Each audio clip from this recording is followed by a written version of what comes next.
Estados Unidos da América começa a intervenção militar na América Latina em meio à crescente disputa imperialista com China e Rússia. Os Estados Unidos da América iniciaram hoje uma nova intervenção militar na América Latina, com o envio de forças navais e aéreas ao Mar do Caribe Meridional. A operação, oficialmente justificada como Guerra às Drogas, tem como alvo principal áreas próximas à Venezuela e Colômbia, mas levanta preocupações sobre ingerência estrangeira, violações de soberania e repressão a movimentos populares na região, em uma escalada das ações para reafirmar o domínio da América Latina frente às disputas com a China e a Rússia. Os Estados Unidos da América iniciou hoje a nova intervenção militar na América Latina, com o envio de forças aéreas e navais para o Mar do Caribe Meridional. A ação, anunciada no início dessa semana, deve afetar principalmente as imediações dos territórios venezuelano e colombiano. A política inclui o envio de navios de guerra e aeronaves para vigilância e presença militar no Caribe e fronteiras, o aumento da recompensa para $50 milhões por informações que levem à captura de Nicolás Maduro, e pedidos do Polícia Federal norte-americana a polícias locais para incluir possíveis suspeitos ligados a cartéis em listas de monitoramento antiterrorista. A presidente do México, Claudia Sheinbaum, disse que vai cooperar com as operações, mas sem submissão nem invasão. São palavras que tentam disfarçar uma prática de capitulação ao imperialismo. Essa semana mesmo, Sheinbaum aprovou pela segunda vez no ano a deportação de prisioneiros mexicanos procurados pelos Estados Unidos da América para o território Yankee. Os presos transferidos são membros de cartéis, mas não é descartado que no futuro a medida possa ser expandida para outros grupos, inclusive de caráter político. A intervenção militar é superficialmente descrita como parte de guerra às drogas, mas faz parte de um plano mais profundo de agressão aos países semicoloniais. Os grupos narcotraficantes usados para justificar a intervenção, como o Cartel de Sinaloa México, Tren de Aragua e MIS-13 Venezuela, foram classificados pelo governo como terroristas, nomenclatura frequentemente usada pelos Yankees para atacar opositores. No ano passado, o Equador fez uma intervenção militar no país apoiada pelo imperialismo Yankee, sob a mesma justificativa, mas com o propósito real de reprimir os direitos básicos do povo. Os resultados foram invasões a domicílio, execuções sumárias de inocentes e outras violações. O velho plano Yankee contra os povos. Novas faces. Mesma dominação segundo fontes ligadas ao New York Times, que publicou no dia 11 de junho uma reportagem sobre a permissão de Trump para a intervenção. O presidente Yankee pressionou o Departamento de Defesa e o Comando Sul para autorizar missões clandestinas de unidades de elite, como os Navy SEALs e os Boinas Verdes. Em países como Venezuela, Colômbia, Bolívia e até em áreas do Brasil, as ordens, ainda que não levassem à ocupação aberta, abriram precedentes jurídicos duvidosos para a atuação extraterritorial de tropas estadunidenses, sem a anuência plena dos governos locais, ou com anuência negociada em segredo com setores militares e das classes dominantes locais. Em alguns casos, forças especiais teriam operado em missões de inteligência, infiltração e sabotagem contra grupos armados ligados ao narcotráfico, mas também contra milícias e movimentos populares taxados genericamente de ameaças à estabilidade regional. O pano de fundo dessa movimentação é a crescente influência da China e da Rússia na América Latina. Enquanto Pequim consolida sua presença por meio de investimentos em infraestrutura e acordos comerciais bilionários, Moscou fortalece laços militares e estratégicos com países como Venezuela e Nicarágua. Em resposta, os imperialistas Yankees voltam a reforçar a velha doutrina Monroe de América para os americanos. A velha farsa da guerra às drogas retorna com nova roupagem e o mesmo objetivo: controle imperialista apesar da retórica oficial. Os Estados Unidos da América continua sendo o maior mercado consumidor de drogas do mundo. Dados do próprio Escritório das Nações Unidas sobre Drogas e Crime UNODC revela que cerca do 90% da cocaína produzida na América Latina é consumida dentro do território Yankee ou exportada por redes que têm conexão direta com bancos, empresas de fachada e canais de lavagem de dinheiro no próprio sistema financeiro Yankee Stock Kamen. A chamada guerra às drogas tem servido para justificar intervenções militares como no Panamá em 1989, o fortalecimento de forças repressivas locais e a criminalização de movimentos camponeses e populares. O caso mais emblemático foi o Plano Colômbia, iniciado nos anos 2000, que injetou bilhões de dólares no país com o pretexto de combater o narcotráfico, mas que serviu, na prática, para atacar guerrilhas e consolidar o controle do imperialismo. Yankee sobre bases militares estratégicas. Vários estudos e investigações independentes apontam que a chamada guerra às drogas é, na verdade, altamente lucrativa para setores específicos. Grandes bancos internacionais, como o HSBC, já foram multados por lavar bilhões de dólares do tráfico. Nos Estados Unidos da América, as prisões privadas, financiadas por grupos de lobby, lucram com o encarceramento em massa de pequenos traficantes e usuários, majoritariamente negros e latinos.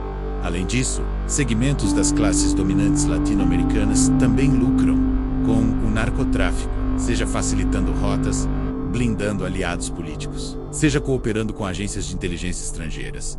Internamente, essas ações também questionam os limites do poder presidencial nos Estados Unidos da América, já que, conforme especialistas do Center for Strategic and International Studies (CESI), Trump teria ordenado operações sem passar pelo Congresso, em desrespeito ao War Powers Resolution. Estados Unidos da América começa a intervenção militar na América Latina e meio a crescente disputa imperialista com China e Rússia. Os Estados Unidos da América iniciaram hoje uma nova intervenção militar na América Latina, com o envio de forças navais e aéreas ao Mar do Caribe Meridional. A operação, oficialmente justificada como guerra às drogas, tem como alvo principal áreas próximas à Venezuela e Colômbia, mas levanta preocupações sobre ingerência estrangeira, violações de soberania e repressão a movimentos populares na região, em uma escalada das ações para reafirmar o domínio da América Latina frente às disputas com a China e a Rússia. Os Estados Unidos da América iniciou hoje a nova intervenção militar na América Latina,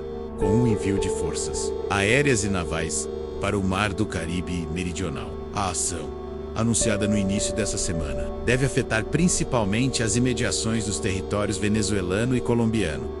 A política inclui o envio de navios de guerra e aeronaves para vigilância e presença militar no Caribe e fronteiras, o aumento da recompensa para 50 milhões de dólares por informações que levem à captura de Nicolás Maduro e pedidos do Polícia Federal norte-americana a polícias locais para incluir possíveis suspeitos ligados a cartéis em listas de monitoramento antiterrorista.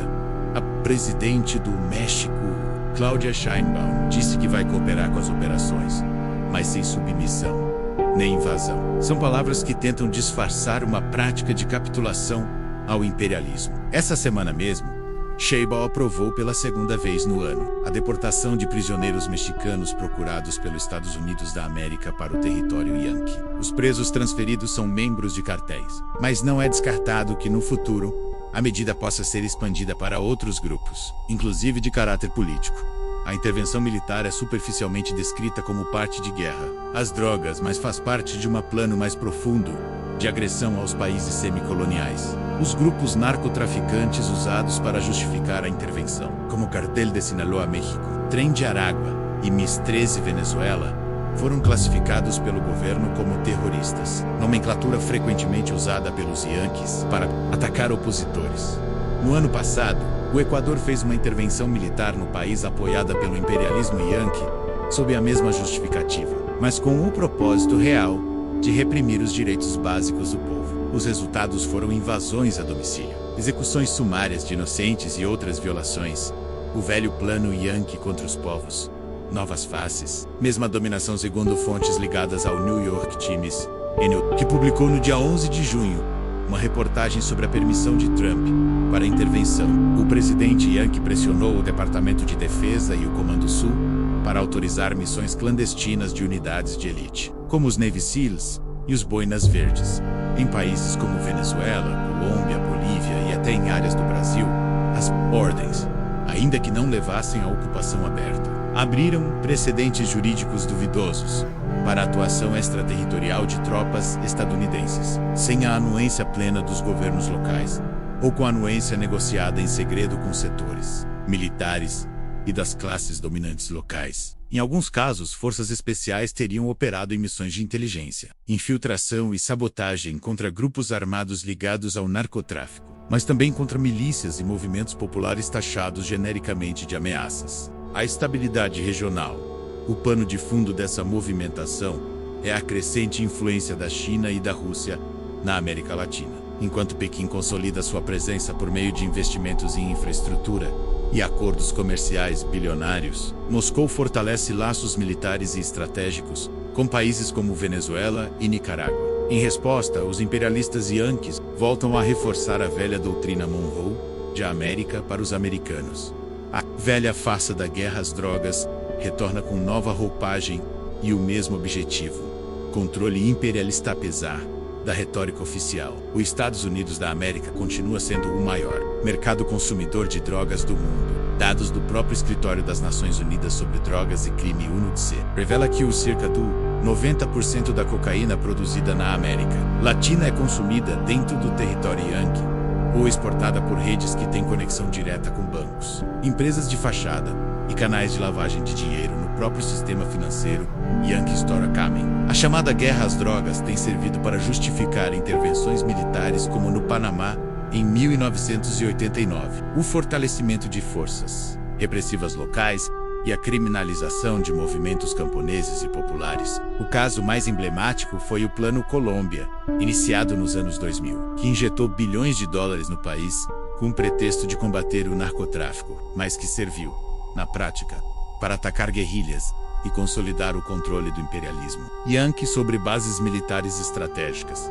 Vários estudos e investigações independentes apontam que a chamada guerra às drogas é, na verdade, altamente lucrativa para setores específicos. Grandes bancos internacionais, como o HSBC, já foram multados por lavar bilhões de dólares do tráfico. Nos Estados Unidos da América, as prisões privadas, financiadas por grupos de lobby, lucram com o encarceramento em massa de pequenos traficantes e usuários, majoritariamente negros e latinos.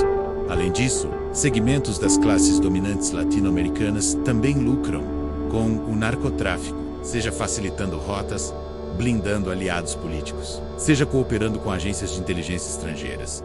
Internamente, essas ações também questionam os limites do poder presidencial nos Estados Unidos da América, já que, conforme especialistas do Center for Strategic and International Studies (CESI), Trump teria ordenado operações sem passar pelo Congresso, em desrespeito ao War Powers Resolution. Estados Unidos da América começa a intervenção militar na América Latina e meio a crescente disputa imperialista com China e Rússia. Os Estados Unidos da América iniciaram hoje uma nova intervenção militar na América Latina, com o envio de forças navais e aéreas ao Mar do Caribe Meridional. A operação, oficialmente justificada como guerra às drogas, tem como alvo principal áreas próximas à Venezuela e Colômbia, mas levanta preocupações sobre ingerência estrangeira, violações de soberania e repressão a movimentos populares na região, em uma escalada das ações para reafirmar o domínio da América Latina frente às disputas com a China e a Rússia. Os Estados Unidos da América iniciou hoje a nova intervenção militar na América Latina, com o envio de forças aéreas e navais para o Mar do Caribe Meridional. A ação, anunciada no início dessa semana, deve afetar principalmente as imediações dos territórios venezuelano e colombiano. A política inclui o envio de navios de guerra e aeronaves para vigilância e presença militar no Caribe e fronteiras, o aumento da recompensa para 50 milhões de dólares por informações que levem à captura de Nicolás Maduro, e pedidos do Polícia Federal norte-americana a polícias locais para incluir possíveis suspeitos ligados a cartéis em listas de monitoramento antiterrorista.